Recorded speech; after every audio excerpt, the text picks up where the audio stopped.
कादंबरी.com सडेतोड मुलाखतीच्या या चौथ्या भागात आपलं पुन्हा एकदा स्वागत. उत्तरोत्तर मुलाखत अधिक रंगत गेलेली आहे. शोभणे सर प्रश्नांना तेवढीच सडेतोडपणे उत्तरं देतात आहे. त्यांच्या साहित्यावर, त्यांच्या एकूणच साहित्य आणि सांस्कृतिक क्षेत्रातील कार्यावर उत्तम भाष्य ते करतात आहेत. सडेतोड मुलाखतीच्या या चौथ्या भागात पुन्हा एकदा तुमचं स्वागत करतो. शोभणे सर नमस्कार. नमस्कार. साहित्याकडे वळू, तुमच्या समीक्षेकडे वळू की कादंबरीकार श्रीना पेंडसे, महाभारत आणि मराठी कादंबरी इत्यादी तुमचे समीक्षा ग्रंथ प्रसिद्ध आहेत. आजच्या समीक्षेची नेमकी स्थितीगती काय आहे? आजच्या समीक्षेचा विचार केला तर काही समीक्षक निश्चितपणे मला महत्त्वाचे वाटतात. त्यातले एक म्हणजे हरिश्चंद्र थोरात आहे, एक नागनाथ कोत्तापल्ले आहेत. कोत्तापल्लेंच्या समीक्षेचा गंभीरपणे आपल्या लोकांनी विचार केला नाही, पण कोत्तापल्लेंची समीक्षा ही समाजनिष्ठ समीक्षा आहे. हरिश्चंद्र थोरात यांची सैद्धांतिक समीक्षा आहे. भालचंद्र नेमाडेंची समीक्षा ही एका विशिष्ट टूममधून आलेली समीक्षा आहे. एक अशी पोज घेऊन येणारी ती समीक्षा आहे आणि त्यामध्ये एक सैद्धांतिक किंवा ज्याला आपण काय म्हणतो की समाजनिष्ठ समाजशास्त्रीय अशा विचारांपेक्षा एक धक्के देणारं, एक वादळ निर्माण करणारं, एक स्वतःकडे एक असं एक प्रकाश झोतात आपण कसे असा एक विचार करणारं, सगळं लक्ष आपल्याकडे केंद्रित करणारं अशा प्रकारची एक प्रकृती त्यांची आहे. त्यामुळे त्यांना समीक्षक कितपत मानावं याविषयी सुद्धा साशंका आहे. पण एकूणच अलीकडे समीक्षेचा विचार करताना एक काही समीक्षक जर सोडले तर समीक्षा आधी ज्या पद्धतीने ज्याला आपण काय म्हणू की निर्व्याजपणे, ज्या निरोगीपणे होत होती त्या निरोगीपणे आजची समीक्षा होत नाही.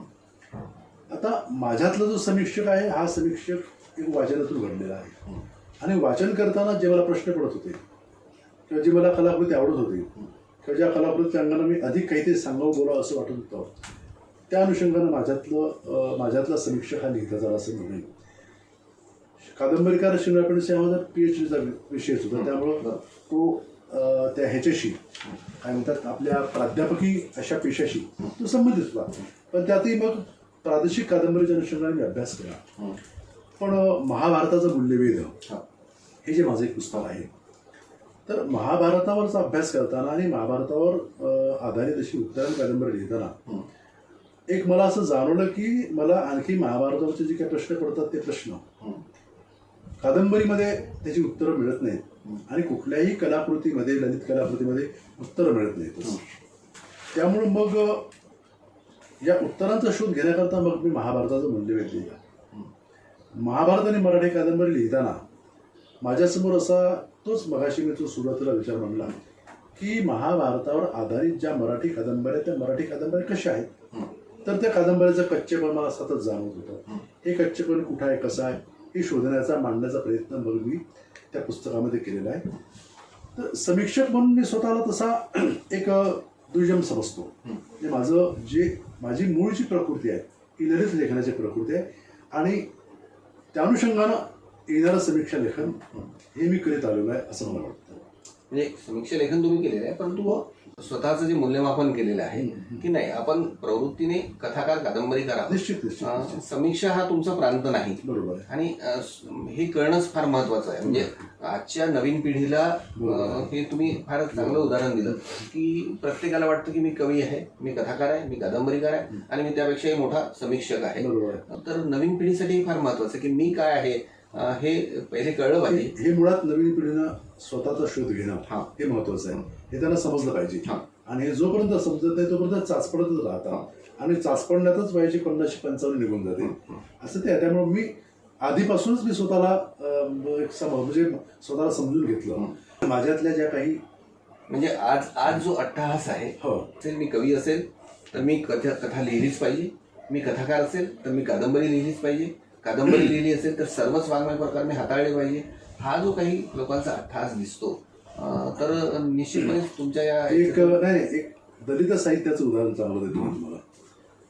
दलित साहित्यिकांमध्ये गंमत काय झाली की त्यांनी कविता लिहिली आणि कविता लिहिता लिहिता समीक्षा सुद्धा लिहिली आणि अर्थात ही समीक्षा सुद्धा अत्यंत काही एक अपवाद जर सोडलेत, काही मोठे अपवाद सोडलेत तर बाकीच्यांची समीक्षा अत्यंत सुमार होती.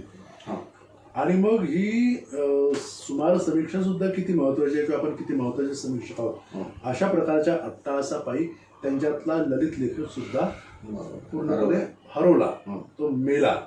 त्यामुळं हा जो भाग आहे हा भाग आपल्याला दिसतो. त्यामुळे कसं की आपण काय आहोत, आपली शक्ती कुठे आहे, आपण कुठल्या वाङ्मय प्रकारात अधिक ताकदीनं अभिव्यक्त होऊ शकतो, हे जोपर्यंत आपल्याला समजत नाही तोपर्यंत आपण चाचपडत राहतो. हे समजणं फार महत्वाचं आहे असं मला वाटतं. सर, तुम्ही नेमाड्यांचा उल्लेख केला. हो, तुमची अनेक मित्रमंडळी आहे साहित्य क्षेत्रातली, की नेमाड्यांची खूप जवळची आहे. तुम्हाला देशीवादाचं आकर्षण नाही वाटलं? देशीवादाविषयी काय म्हणणं आहे तुमचं? नाही, मला देशीवादाचं मुळीच आकर्षण वाटलं नाही. कारण की देशीवादात जे नेमाडेंनी सांगितलं ते 150 पावणे 200 वर्षापूर्वी महात्मा ज्योतिराव फुल्यांनी अधिक स्पष्टपणे सांगितलं. आणि आज तुम्ही खेड्याकडे जरा असं जे म्हणता किंवा त्याचं जे उदात्तीकरण करतं ते अत्यंत चुकीचं आहे ना.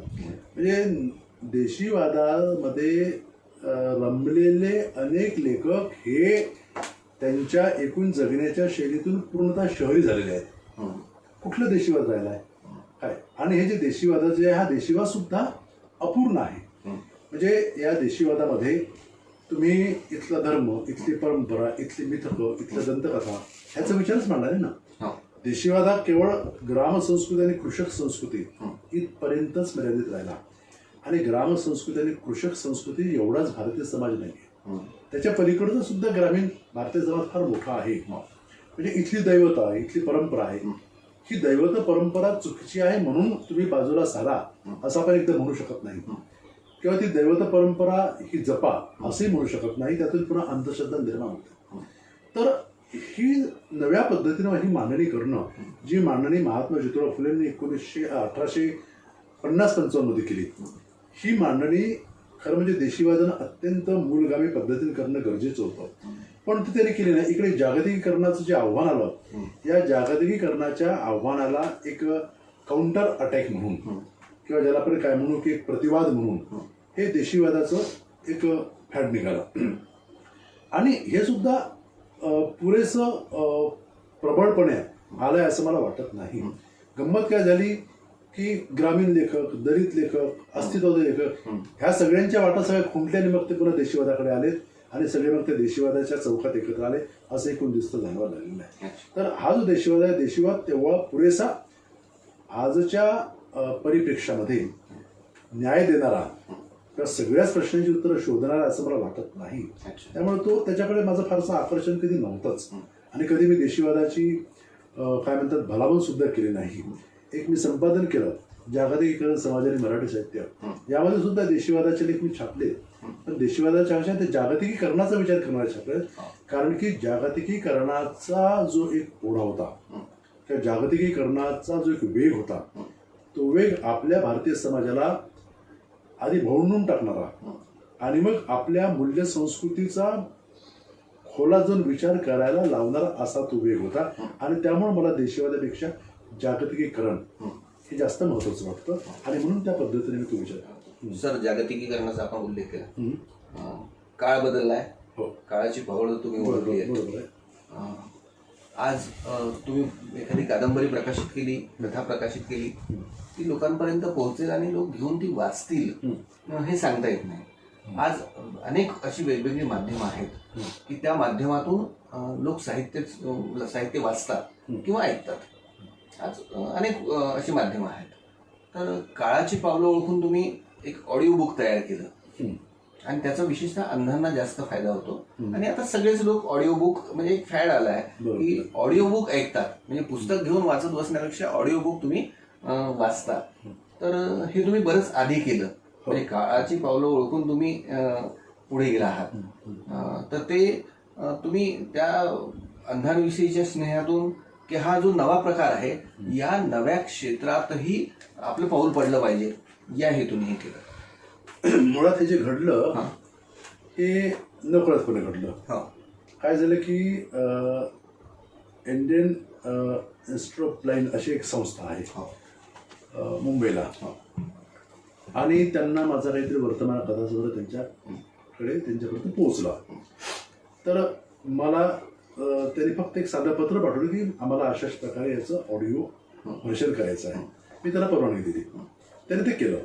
त्यानंतर मग त्यांनीच मला विचारलं की तुमच्या आणखी कुठल्या पुस्तकांचा आपण असा विचार करू शकतो. मग मी काही पुस्तकं सुचवली. मला वाटतं मी चिरेबंद सुचवली, पडगम सुचवली, चंद्र सुचवली, 4-5 त्याच्यावर झालेला आहे. आता गंमत अशी की ही जी अवतीभोवतीची व्यवधानं आहेत या व्यवधानामध्ये ऑडिओ बुक्स हे जरी उत्तर असलं तरी ते पुरेसं उत्तर नाही आहे. कारण की आता माझ्याच या पुस्तकांवर झालेल्या ऑडिओ व्हर्जन्स हे पूर्ण कधीच ऐकलं नाही. ऐकलंच नाही. काय होतं की एखादी छोटीशी गोष्ट आपण ऐकू शकतो. ते काय की इयरफोन लावून आपण ते करू शकतो. पण पूर्ण 500 पानाचं पुस्तक आपण कधी ना स्क्रीनवर वाचू शकत ना आपण ते ऑडिओ बुक म्हणून ऐकू शकत. त्याकरता तुम्हाला एक लाईव्ह रिडिंग ज्याला आपण म्हणतो पुस्तक घेऊन वाचणं हेच महत्त्वाचं आहे. आणि वाचन संस्कृती ही लोप पावणार नाही. कमी जास्त होते, लोप पावणार नाही. वाचन संस्कृती लोप पावणारच नाही. काय तुम्ही जुन्या पिढीचे, हो, तुम्हाला पुस्तक घेऊन वाचण्याची सवय आहे आणि हेडफोन लावा आणि ते ऐकत बसा, त्यात तुमचं मन रमणारच नाही. परंतु आजची जी आधुनिक पिढी आहे, आजचा तरुण वर्ग, यांना पुस्तक घेऊन वाचण्यात रस नाही आहे. ते आपले ऐकत बसतील, ते ऐकता ऐकता 10 कामं करतील. त्यांचा तो त्या प्रकारचा इंटरेस्ट आहे. त्याच्यामुळे त्यांच्यासाठी हे सोयीचं नाही.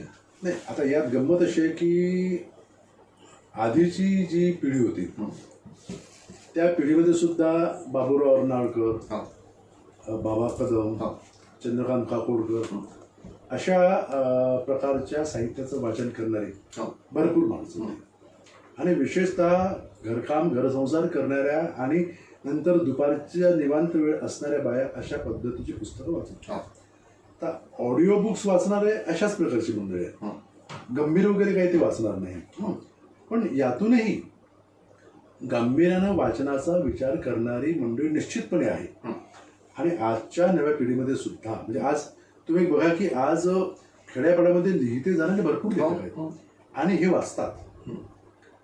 शहरामध्ये सुद्धा आहे नाही असं नाही, पण ते त्यांचं वाचन थोडंसं वेगळ्या पद्धतीचं आहे. पण ज्याला साहित्यामध्ये काहीतरी करायचं आहे ती मंडळी साहित्याचं वाचन निश्चितपणे करतात आणि ते वाचन करण्याशिवाय पर्याय नाही ही त्यांना जाणीव झालेली असते.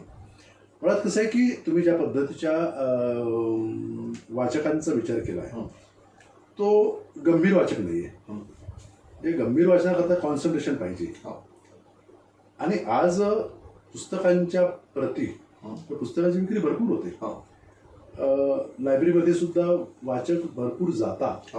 हे सगळं आहे. तर मी या मताच्या खरं म्हणजे विरोधात आहे किंवा हे मत मला पटत नाही किंवा वाचन हे थांबलेलं आहे. वाचनाचे काही पर्याय बदलले आहेत, पण तरीही जो गंभीर वाचन करणारा माणूस म्हणजे नव्या पिढीचा सुद्धा, आज नव्या पिढीत सुद्धा समीक्षा लिहिली जाते, नव्या पिढीत सुद्धा वैचारिक लेखन केलं जातं एक वेळ. आणि ही जी मंडळी आहे आता उदाहरणार्थ अशा पद्धतीचं इंजिनिअरिंगकडे मेडिकलकडे असणाऱ्या विद्यार्थ्यांचा सुद्धा कधी कधी असा कल इकडे झुकला की ते सुद्धा या पद्धतीच्या वाचनाकडे येतात. हा जो भाग आहे हा भाग एक ज्याला आपण काय म्हणतो मन्वंतराचा काळखंड असतो. तेव्हा सुद्धा किती टक्केवारी जर पाहिली टक्केवारी आजची ती तेव्हाची तीच होती ना. म्हणजे तेव्हा सुद्धा वाचन किती करायचे. आता माझ्या पिढीचा किंवा माझ्या क्लासमधल्या विद्यार्थ्यांचा विचार जर केला आम्ही 40पैकी 4 विद्यार्थी वाचन करायचो. हे प्रमाण आजही आहेत ना. हे प्रमाण आजही आहेच. फक्त आज ही जी इतर जी माध्यमं वाढलेली आहेत त्यामुळे असं आपल्याला दिसतं की पुस्तकाचं वाचन होत नाही, पण पुस्तकाचं वाचन होतं आजही. म्हणजे जे पुस्तकं वाचणार आहेत त्यांच्यासाठी पुस्तकं उपलब्ध आहेत. हो बरोबर आहे. आणि ज्यांना ऑडिओ बुक मध्ये इंटरेस्ट आहे तो ऑडिओ बुक आहे निश्चित. त्याच्यासाठी ते उपलब्ध झालेलं आहे. की जसं आजची आपली ही जी मुलाखत आहे चावडी.com वरची, याआधी तुमची मुलाखती झालेल्या आहेत. अनेक वृत्तपत्रांमधून त्या आलेल्या आहेत. विशेषतः तुमची दीर्घ मुलाखत जी आहे तुमचा गौरव ग्रंथ जो अलीकडेच निघालेला आहे त्यामध्ये तुमची दीर्घ मुलाखत आलेली आहे. परंतु ही मुलाखत युट्यूबसाठी आपण घेतो आहे. त्यामागचा हेतूच असा आहे की जे मुलाखत वाचतील न वाचतील त्यांच्यापर्यंत ही मुलाखत पोहोचली पाहिजे, हा त्याचा मूळ हेतू आहे. त्याच्यामुळे जी पिढी येईल, जशा प्रकारची पिढी येईल त्याच्या समोर ते असलं पाहिजे की जेणेकरून तो मग वाचनाकडे वळू शकेल आणि त्या साहित्यिकाच्या साहित्यापर्यंत ही मुलाखत ऐकून तो जाऊ शकेल, हाच मुळात हेतू आहे. नाही, हा एक तरुणांचा- विषय चांगला आहे. हा. म्हणजे मुळात कसं होतं की यातून गंभीर वाचनाकडे 10 लोक जरी वळलेत हो. तरी तुमचा हा जो प्रकल्प आहे हा सार्थकी लागला असं मी म्हणेन. कारण आणि ही माध्यमं गंभीर लेखनाकडे तुम्हाला वळायला लावणारी आहेतच. फक्त ती काही वेळ जायला पाहिजे असतो. वेळ जायला पाहिजे, त्याला मर्यादाही आहे. मर्यादा आहे. हा, मर्यादाही आहेत. आणि मुख्य म्हणजे हे माध्यम काही आजच्यासाठी नाही, हे पुढच्या 10, 20, 25 वर्षापर्यंत. उदाहरणार्थ ही माझी मुलाखत पाहणारा ऐकणारा एखादा असेल तर अरे रवींद्र शोभनेचं अमुक पुस्तक मला वाचायचं आहे तर तो शोधून वाचेल. आता याचा फायदा होतो ना. बरोबर. म्हणजे या माध्यमाच्या मी विरोधात नाहीये, पण या माध्यमाच्या मर्यादा मला ठाऊक आहे. हो, बरोबर. सर, तरुणांचा उल्लेख झाला. तुम्ही युवा साहित्य संमेलनाचे अध्यक्ष होते. बरोबर आहे. तसं तुमचं व्यक्तिमत्व म्हणजे चळवळ व्यक्तिमत्व आहे. आणि केवळ युवा साहित्य संमेलनाचे अध्यक्ष म्हणून नव्हे तर विविध साहित्य संमेलनाचे आपण आयोजकही राहिलेले आहात. आणि त्यासाठी तुम्ही प्रामाणिक प्रयत्न केले. खरं सांगा, यातून काही साध्य होते? नाही, निश्चितपणे साध्य होतं. अच्छा. काय होतं की उदाहरणार्थ तुम्ही लिहिता 5 वर्ष 7 वर्ष तुम्ही लिहिता आणि तुमचं लेखन हे फार फार तर एखाद दुसरं पुस्तकाद्वारे प्रकाशित होतं, पण तुम्हाला व्यासपीठ मिळणं, व्यासपीठ मिळाल्यानंतर एक 4 लोकांसमोर 10 लोकांसमोर 100 लोकांसमोर तुम्ही जाणं, एक लेखक म्हणून तुम्ही इतरांना माहिती होणं हे अधिक उपकारक ठरतं. आणि लिहित्या लेखकांना हात देणं, त्यांना व्यासपीठ मिळवून देणं, त्या लेखकाच्या लेखनाला सर्वसामान्य वाचकांपर्यंत घेऊन जाणं, हे काम मला असं वाटतं की अशा प्रकारची साहित्य संमेलनं आणि अशा प्रकारचे उपक्रम करीत असतात. आणि त्यामुळं मला यात रस आहे. कारण की तुम्ही एक बघा की विजय तेंडुलकर हे नेहमीच आपल्यापेक्षा दुसऱ्या पिढीच्या लेखकांमध्ये अधिक रमायचे, वाचकांमध्ये अधिक रमायचे. तर ते त्यांना एक अशी उत्सुकता असायची की यांच्याजवळ काय सांगण्यासारखं आणि या नव्या पिढीजवळ खूप काही सांगण्यासारखं आहे. म्हणजे आज IT सेक्टरमध्ये, IT फील्डमध्ये जे काही अनुभव आहेत, हे अनुभव तुम्हाला माहिती नाही ना. हे अनुभव नवीन क्षेत्रातलीच ही मंडळी लिहू शकेल. आणि अशा प्रकारचं लेखन अलीकडे यायला लागलेलं आहे. त्यामागं म्हणजे ह्या तरुणांना लिहितं करणं म्हणजे अडचणीत असते, पण त्यांना एक आपण आधीच्या पिढीचे म्हणून त्यांना बोट धरून गिरवायला लावणं आणि त्या पद्धतीने तिथपर्यंत पोहोचवणं, हा जो एक भाग आहे तो भाग यात आहे असं मला वाटतं. आणि म्हणून नव्या पिढीविषयी, तरुण पिढीविषयी माझ्या मनात नेहमीच आस्था आहे की या पद्धतीच्या प्रकारची. बरोबर सर. आपल्या या मुलाखतीच्या शेवटच्या टप्प्याकडे आपण आलेलो आहोत. युवा साहित्य संमेलनाचे आपण अध्यक्षपद भूषविलेलं आहे. विविध साहित्य संमेलनाच्या आयोजनाचा अनुभव तुमच्या पाठीशी. बरोबर आहे. अर्थात त्यात विशेष करून विदर्भ साहित्य संघाची जी साहित्य संमेलनं झालेली आहेत त्यांचे बऱ्याच साहित्य संमेलनाचे आयोजक म्हणून तुम्ही यशस्वीपणे काम केलेलं आहे. आज तुम्ही विदर्भ साहित्य संघाचे कार्याध्यक्ष म्हणून जबाबदारी स्वीकारलेली आहे आणि अगदी उत्तमरित्या ते कार्य करत आहात. कधी कधी असं वाटत नाही का तुम्हाला की विदर्भ साहित्य संघ तुमच्या गरजेपुरता उपयोग करून घेतो? नाही, मला असं नाही वाटत. खरं म्हणजे आता विदर्भ साहित्य संघ ही 100 वर्ष होत असलेली संस्था आहे. बरोबर. या जानेवारीपासून तिला ती 100 वर्षात पदार्पण करते. माझ्या लेखकीय कारकिर्दीमध्ये या संस्थेचा वाटा भरपूर आहे. म्हणजे अनेक चांगल्या लेखकांच्या भेटी होणं, त्यांची मैत्री होणं, ह्या गोष्टी ज्या साध्य झाल्या त्या या संस्थेमुळे साध्य झाल्या. बरं, या संस्थेने मला मानसन्मानी दिलेत ना. काय, मला साहित्य संमेलनाचा अध्यक्ष केला 2दा, पुरस्कार मिळालेत. आणि दुसरं कसं आहे की आज मी कार्याध्यक्ष आहे, म्हणजे की पोस्ट ज्याला आपण म्हणतो महत्त्वाची पोस्ट, त्या महत्त्वाच्या पदावर मी आहे. त्यामुळे निर्णय क्षमता आणि निर्णयशीलता या गोष्टी आज माझ्याजवळ आहेत. म्हणजे एखाद्या गोष्टीचा मी निर्णय घेतला किंवा एखादी गोष्ट मी करायचं ठरवलं तर ती गोष्ट मी पूर्णत्वास नेऊ शकतो तिथल्या लोकांच्या एकूण सहमतीनं. आता त्यामुळं ही संस्था ही माझा गैरवापर करू असं मला मुळीच वाटतं. कारण की गैरवापर करणारे कोणीच मीच आहे तिथे मुख्य. हो, तिथे मुख्य मीच आहे हो, ना. हो. काय आणि काय होतं की आधीच्या पिढीनं नाही गैरवापर नाही, गरजेपुरतं हो उपयोग. नाही घरचे पुरतंय नाही. हा. काय होतं की उलट त्या संस्थेला असं वाटलं की रवींद्र शोभणे ही या संस्थेची गरज आहे. मला तेच म्हणायचं हा. आहे की तुम्ही मागच्या कार्यकारिणीत होता, बरोबर आहे. मधली एक कार्यकारिणी होती तेव्हा तुम्ही कार्यकारिणीत नव्हता. बरोबर आहे. बरोबर आहे. हं. आता त्यामागचं आणि- कारण सांगतो. आणि आता तुम्ही कार्याध्यक्ष हो, आहात हो, सरळ. बरोबर आहे. बरोबर आहे. म्हणजे साहित्य म्हणजे एकीकडे गरजेपुरता साहित्य संघ उपयोग करून घेतो का हा एक प्रश्न. हं. दुसरा प्रश्न, साहित्य संघ रवींद्र शोभणेशिवाय धडपणे चालत नाही असं काही आहे का? कदाचित दुसरा पर्याय किंवा दुसरं उत्तर आहे त्याचं. म्हणजे तुमच्या प्रश्नातला जो उत्तर आहे हा. तो आपण महत्वाचा मानूया. मागे मी कार्यकारिणीत नव्हतो कारण की मी राजीनामा दिला होता. तो राजीनाम्याच्या करत होता की मला अखिल भारतीय मराठी साहित्य संमेलनाच्या अध्यक्षपदाची निवडणूक लढवायची होती. बरोबर. आणि त्याचा एक संकेतच असा आहे की ज्याला अखिल भारतीय मराठी साहित्य संमेलनाच्या अध्यक्षपदाची निवडणूक लढवायची आहे हं. तो कुठल्याही संस्थेच्या कार्यकारिणीचा सदस्य नसावा हा संकेत आहे. हो. त्यामुळं मी तो राजीनामा दिला. हं. आणि राजीनामा दिल्यानंतर सुद्धा मी त्या संस्थेशी संबंधित होतोच. हो. तर गंमत अशी आहे की तुम्ही जे मगाशी म्हणाल की एक माझ्यात एक कार्यकर्ता एक चळवळा व्यक्ती आहे. हो. हा स्वस्थ बसत नाही. बरं, दुसरं असं की हे सगळं करताना माझ्या लेखनाकडे माझं दुर्लक्ष होत नाही, हं. माझ्या वाचनाकडे माझं दुर्लक्ष होत नाही. हे सगळं मी करतो. त्यावेळची कसरत असते, कबूल आहे, पण ते सगळं मी करतो. आता हे करताना मुळात ही जी एवढी मोठी संस्था आहे या संस्थेचं आपण काहीतरी देणं लागतो हे मला वाटतं. आणि कदाचित त्या संस्थेची गरज, कदाचित माझी भावनिक गरज, यातून पुन्हा या संस्थेची गरज म्हणजे ही समाजाची गरज आहे ही मला वाटतं. लिहित्या पिढीची गरज आहे वाटतं. आणि त्यामुळे लिहित्या पिढीसाठी या संस्थेचं व्यासपीठ एक सातत्यानं उपलब्ध होणं हे मला गरजेचं वाटतं. मी घेतलेल्या साहित्य संमेलनांचे बहुतेक साक्षीदार आहात. म्हणजे 2007 पासून मी संमेलन समिती पाहतोय. एक साधारणतः 14 संमेलन मी घेतली. आणि या 14 संमेलनामध्ये शक्यतो नवीन लिहिणाऱ्यांना मी व्यासपीठ दिलं. अनेक नवीन लेखकांना अध्यक्ष मी व्यासपीठावर बसवलं. म्हणजे एक गास्त संमेलन हे माझं असतं. आणि यानंतर सुद्धा त्या प्रकारचंच ते सगळं राहील.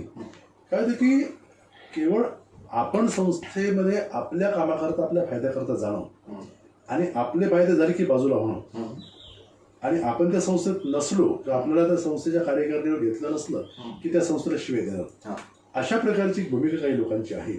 ती माझी नाही आहे. कसं आहे की मी त्या एका संस्थेशी संबंधित आहे. माझं एक भावनिक जे नातं आहे त्या संस्थेशीच आहे. आणि मी त्या संस्थेच्या कार्यकारिणीत असतो काय नसतो काय त्या संस्थेशी मला आस्था आहे, प्रेम आहे. आणि यापोटीच एक ती गरज असेल तर कदाचित ती संस्थेची आणि माझीही गरज आहे. म्हणजे संस्थेची गरज ही चांगली माणसं संस्थेत यावी ही संस्थेची गरजच असते. आणि संस्थेला पुढे घेऊन जाणारी माणसं असावी ही संस्थेची गरज असते. आणि त्याकरता चांगली माणसं शोधण्यामध्ये जी काही मंडळी विचार करतात त्यात त्यांना मी एक भेटलो असं एक म्हणायला काही हरकत नाही. आणि त्यातून संस्थेला माझ्या कामामुळं जरा तर फायदाच होईल आणि मला सुद्धा संस्थेमुळे फायदा होईलच. हे असं दोन्ही म्हणजे कसं आहे की एकाच नाण्याच्या दोन बाजू आहेत. त्यामुळं तुम्ही म्हणताय त्यात थोडं तथ्य जरी असतं तरी ते तथ्य असं दोन्ही बाजूंनी आहे. म्हणजे संस्थेला माझी गरज आहे आणि मला संस्थेची गरज आहे असं आहे. पण ते एक आपण पुढच्या पिढीला इथपर्यंत आणणं आणि या पिढीला एक स्थिर स्थावर करणं, त्याला एस्टॅब्लिश करणं इथपर्यंत एक त्याचं एक काय म्हणता येईल काम असू शकतं असं मला वाटतं. बरोबर आहे सर, तुम्ही स्पष्ट वक्ते आहात म्हणून तुम्हाला मी हा नाही, प्रश्न बरोबर. विचारला होता हो. की अर्थात विदर्भ साहित्य संघाने आपल्याला म्हणजे कार्याध्यक्षपद देणं आणि तिथे अर्थात योग्यतेप्रमाणेच आणि कर्तृत्वाप्रमाणेच तिथे पदं दिली जातात. बरोबर. त्यामुळे तुम्ही त्या योग्यतेच्या आहातच यात काही वाद नाही. हा फार मोठा सन्मान आहे. म्हणजे विदर्भ साहित्य संघाच्या दृष्टीने एक साहित्य क्षेत्रातला एक फार मोठा तो सन्मान आहे आणि तो तुम्हाला प्राप्त झालेला आहे. तुम्ही स्पष्ट वक्ते आहात सर. त्यामुळे तुमचे अनेक शत्रू आपोआपच निर्माण झाले असतील. तर त्यामुळे काही असा अनुभव नाही आहेत ना, शत्रू आहेत आणि कोण शत्रू मला दिसतातही. गंमत अशी आहे की एखाद्याच्या काय म्हणतात एखाद्याचा स्वार्थ, एखाद्याचा हेतू, एखाद्याचे एक निहित काही लोभ असतो किंवा काही जे काही ज्याला आपण म्हणू की त्याचं एक इंटरेस्ट तो साध्य झाला नाही की मग रवींद्र शोभणे हा त्याचा ब्लॅकलिस्टमध्ये जातो. आणि साध्य झाला की रवींद्र शोभणे चांगला. पण खरा मित्र तोच असतो की याच्या पलीकडे जो मैत्री टिकवणारा. माझे शत्रू जेवढे आहेत त्यापेक्षा माझे मित्र खूप आहेत. त्यामुळे ह्या तथाकथित जे शत्रू असतात त्याचा मी कधी विचारच केला नाही. आणि मी स्पष्टवक्ता आहे. मी एखादा व्यासपीठावर बोलताना कुठे चुकला, का चुकला, त्याची भूमिका कशी चुकीची आहे हे स्पष्टपणे तोंडावर म्हणतो. एखाद्याची कलाकृती वाचून ही कलाकृती कशी चांगली आहे कशी वाईट आहे हेही मांडतो. किंवा माझा जो एक ज्याला आपण काय म्हणतो की प्रतिक्रिया ज्या असतात त्यामुळं कदाचित काही ना वाईट वाटतं, दुखावलं जातात, पण मी त्याची कधी तमा बाळगली नाही, त्याची कधी पर्वा केली नाही. काय होतं की ह्याच्या पलीकडे जाऊन माझ्यावर सुद्धा टीका करायला अनेक आहेत, पण ती टीका समजून घेऊन सुद्धा एक माझं आणि त्यांच्यामधलं मैत्री कधी समाप्त झालं नाही, कधी अंतर निर्माण झालं नाही. आता ज्यांना माझ्याशी शत्रुत्व घ्यायचं घ्यावं, मोठ्या मोठ्याने शत्रुत्व घेतलं आणि ते शत्रुत्व घ्यायमागचं कारण असं की मी त्यांची तळी उचलली नाही. म्हणजे अनेक लोक तळी उचलतात आणि मग मित्र म्हणून मिरवतात. मी कुणाचीही तळी उचलली नाही, कुणाचे शिष्यत्व पत्करलं नाही, कुणाच्याही छायेत वावरलो नाही. तुम्हाला माहिती जे आहे ते माझं आहे.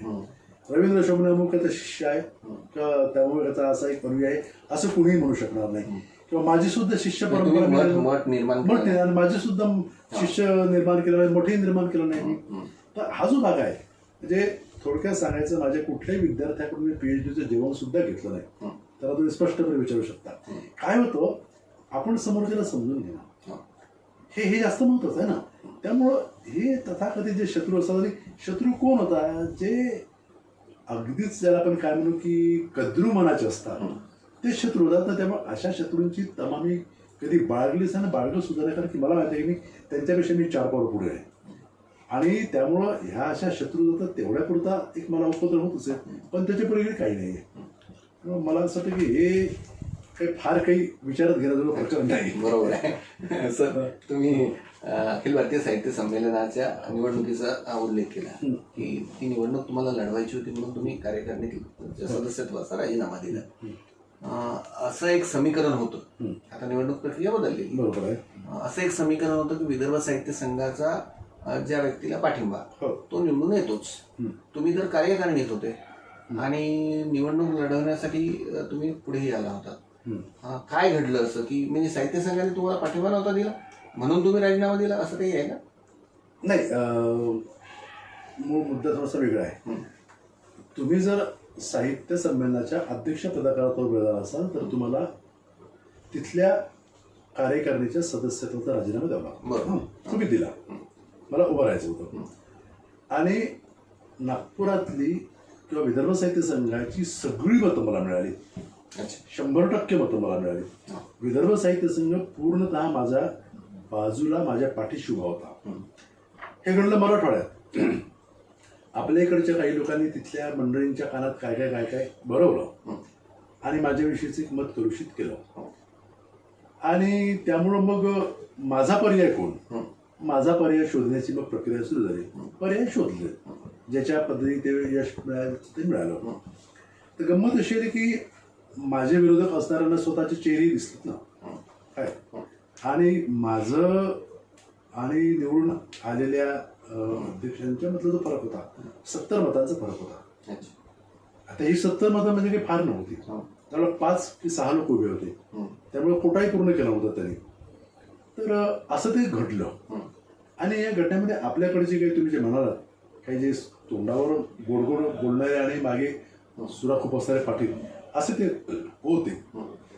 पण विदर्भ साहित्य संघाची मला 100% 100% मतं मिळाली आणि बाहेरची काही मिळाली. पण आता ते जे राजकारण आहे त्याला काय घडलं याच्या खोलात जाऊ नये, कारण की महत्वाचं आहे की तो एक वेगळा अनुभव मला बरंच काही शिकवून गेला. हो, तो अनुभव मला याच्याकरता शिकून गेला की मोठ्या मोठ्या पदावर राहणारी माणसं किती कोत्या वृत्तीची आणि किती हलक्या करायची असतात. ही हलक्याकडे मोठी मोठी माणसं. आता हे मला जाणवलं ना, त्यामुळे कोण खरे मित्र आणि कोण खरे शत्रू हे सुद्धा मला जाणवलं.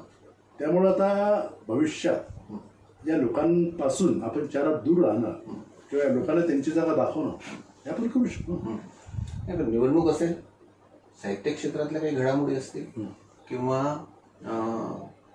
समीक्षा असेल किंवा कुठलंही एखादं व्याख्यान असेल, शोभणे सर म्हणजे रोखटोक बोलणारे, सडेतोड वागता. मग त्याचा लोकांनी काही अर्थ असा केला की डॉक्टर रवींद्र शोभणे म्हणजे अवलिया माणूस, केव्हा कुठे काय बोलेल, कोणाची बंडी उधार करतील याचा काहीही नेम नाही, म्हणजे हा अवलिया माणूस आहे. तर असं लोक समजतात. म्हणजे यांना काय उत्तर द्याल? अवल्या वगैरे नाही, पण हे खरं आहे. काय होतं की गंमत अशी आहे की एखादा स्वतःला जर मठाधिपती समजत असेल आणि आपल्या पद्धतीनं हे सगळं चालावं असं जर त्याला वाटत असेल आणि त्याचे काही शिष्यगण मग त्याच्या संबंध त्याच्या आरत्या जर ओळख असतील तर ते कसं चुकीचं आहे हे मी ठणकावून सांगतो. तुमच्या सिपेन बेरार महाविद्यालयामध्ये हा प्रकार झालेला आहे, त्यामुळं मी त्याची कधी तमास बाळगली ना. गंमत अशी आहे की एखाद्या पुस्तकावर बोलायचं असेल, पुस्तक मला मनातून आवडलं नाही, मी कितीही त्याची तारीफ करतो म्हटलं तर ती मनातून होणार नाही. जे आहे आणि जे आवडलं असेल त्या आवडल्याचं मी एक उंच स्वरामध्ये त्याची प्रशंसा करेन आणि आवडलं नाही तर त्याला सुद्धा तेवढंच ठणकावून सांगेन. गंमत अशी आहे की आपल्या सत्सद बुद्धीला जे पटतं, एक आपला सत्सद विवेक जागृत ठेवून वावरणं ह्याच्यासारखं दुसरं समाधान नाही. आणि ते समाधान मी यातून मिळवतो. काय होतं की मी कोणाच्या कधी, तुम्हाला मगाशीच सांगितलं, कोणाच्या कधी प्रभावात गेलो नाही, कोणाशी कधी विशिष्ट अशा हेतून मैत्री केली नाही. जी मैत्री आहे ती मैत्री फार कमी लोकांशी माझी आहे, पण ती अत्यंत नितळ आहे आणि कित्येक वर्षांपासूनची आहे. आणि जे होते थोडक्यात आयुष्यात आल्याने केले, त्यामुळं जो आया वो आया, गया वो गया. त्यामुळे मी कधीच त्याचा विचार केला नाही. प्रश्न असा आहे की तुम्ही एक भूमिका घेऊन जगणारा, भूमिका घेऊन उभा राहणारा माणूस, हे जे तुमचं मूल्यमापन आहे अत्यंत महत्वाचं आहे. मी बिनबुडाचा कधीच होऊ शकत नाही आणि बिनबुडाच्या माणसांना समाजात कुठेही किंमत नाही. लोक असं म्हणतील की ठीक आहे हा फाटक्या तोंडाचा आहे, पण त्याची विधानं विचार करायला लावणारी आहे. आणि ही विचार करायला लावणारी विधानं ही मी माझ्या साहित्यातून, भाषणातून, लेखनातून मांडत असतो. त्यामुळे मी हा विचार कधीच केला नाही की बाबा याला काय वाटेल, याला बरं वाटेल का, याला वाईट वाटेल का. जे चूक आहे ते चूक, जे बरोबर आहे ते बरोबर आहे, ही माझी भूमिका अगदी आधीपासून होती, ती शेवटपर्यंत जाणार आहे. त्यामुळं लोक म्हणतात त्याला एक त्यांच्या पद्धतीने त्याची ती उत्तरं आहेत, पण मी त्याची काही परवा करत नाही किंवा काही त्याची मला किंमत आहे असं मला वाटत नाही. सर, या मुलाखतीतला शेवटचा प्रश्न. 30-40 पेक्षा अधिक पुरस्कार तुम्हाला मिळालेले आहेत. तुमचा बायोडाटा पाहिल्यानंतर म्हणजे पुरस्कार कोणकोणते आणि किती किती आहेत ते वाचायलाच बराच वेळ लागतो आणि ते लक्षात ठेवणं तर फार कठीण आहे. इतके पुरस्कार तुम्हाला मिळालेले आहेत. म्हणजे विदर्भातल्या, अभिमानास्पद याच्यासाठी आहे की विदर्भातल्या एका व्यक्तीला हे पुरस्कार मिळालेले आहेत आणि आपल्या जवळच्या व्यक्तीला हे पुरस्कार मिळालेले आहेत, याचा निश्चितपणेच आनंद आहे. सडेतोड मुलाखत आहे, त्यामुळे तसाच प्रश्न विचारतो. पुरस्कार मिळवण्यासाठी काही वेगळं तंत्र आहे? आता जे तंत्र वापरतात त्यांना पुरस्कारच मिळत नाही. अच्छा. जे तंत्र वापरतात त्यांना पुरस्कारच मिळत नाही. गंमत अशी आहे की तुम्ही फार चांगला मुद्द्याचा हात लावला मुद्द्याला. सुरुवातीपासूनच माझी पुस्तकं पुणे मुंबईच्या मोठ्या प्रकाशकांनी प्रकाशित केली. आता पहिलं प्रवाह मी स्वतःच काढलं होतं, पण रक्तध्रुव मेहतानी काढलं. त्यानंतर दुसऱ्या वर्षीचं वर्तमान हे पुस्तक माझं मॅजेस्टिक प्रकाशनाने काढलं. नंतर मेहतानी सलग 3-4 पुस्तकं काढली. नंतर देशमुख कंपनीने काढली. नंतर मॅजेस्टिकने काढली. इकडे नागपूरला विजय प्रकाशनाने काढली. तर जेव्हा माझी पुस्तकं सुरुवातीला मोठ्या प्रकाशकाकडून यायला लागली तेव्हा इथले काही तथाकथित धेंड अशी म्हणत होती की हा प्रकाशकाला पैसे देतो. मग त्याला जाणवलं त्यांना की हे काही खरं नाही, हा काही प्रकाशकाला पैसे देते, गुणवत्तर पुस्तकच आपले जाणवलं. नंतर मग पुस्तकाला पुरस्कार मिळायला लागलेत. मग पुन्हा त्यांची जी पोटदुखी होती, हा पुरस्कार मॅनेज करतो. हा पुरस्कार मॅनेज केले असतं तर मला अकादमी कधीच मिळालं असतं ना. साहित्य अकादमी माझ्या 3 पुस्तकांना मिळता हुकलं. म्हणजे साहित्य अकादमी मॅनेज होते असं म्हणायचं? हो. अच्छा. मी तर स्पष्ट म्हणतो सतीश काळसेकरांचं पुस्तक आहे वाचणाऱ्याची रोजनिशी अकादमीच्या पातळीचं पुस्तक आहे ते मिळालं ना. अनेक पुस्तकं अशी आहेत की ज्या पुस्तकांना अकादमी मिळालेल्या आहे. कंपूज आहे, त्या कंपूज हे झाले ना घडत आहे. माझं पडगम होतं, पांढर होतं, अश्वमेध होतं. तिन्ही पुस्तकं माझी फायनल यादीत होती, ती नाही मिळाली ना. आता मी जर मॅनेज करणार असतो, मला सरस्वती सन्मान मिळाला असता, मला अकादमीचा पुरस्कार मिळाला असता, दरवर्षी मला शासनाचे पुरस्कार मिळाले असते, असं नाही होत ना. आणि माझं लेखन या लोकांनी वाचावं आणि किमान त्यांनी हे म्हणावं की बाबा आम्ही अस्वस्थ झालो, आम्हाला अंतर्मुख केलं या लेखनानं, एवढं मोठं तरी पुढे आलं. त्यामुळे कसं आहे की जे जे पुरस्कार मला मिळाले ते त्या त्या लेखनाच्या गुणवत्तेनं मला मिळाले. लाभशीकर पुरस्कार मिळाला, कोण लाभशीकर मला माहिती नव्हतं, किंवा महाराष्ट्र फाउंडेशन मिळाला, काय त्याची प्रोसेस होतं हे मला माहितीच नव्हतं. म्हणजे लाभशीकर काय किंवा महाराष्ट्र फाउंडेशनचा पुरस्कार मला वयाच्या 41 मिळाला.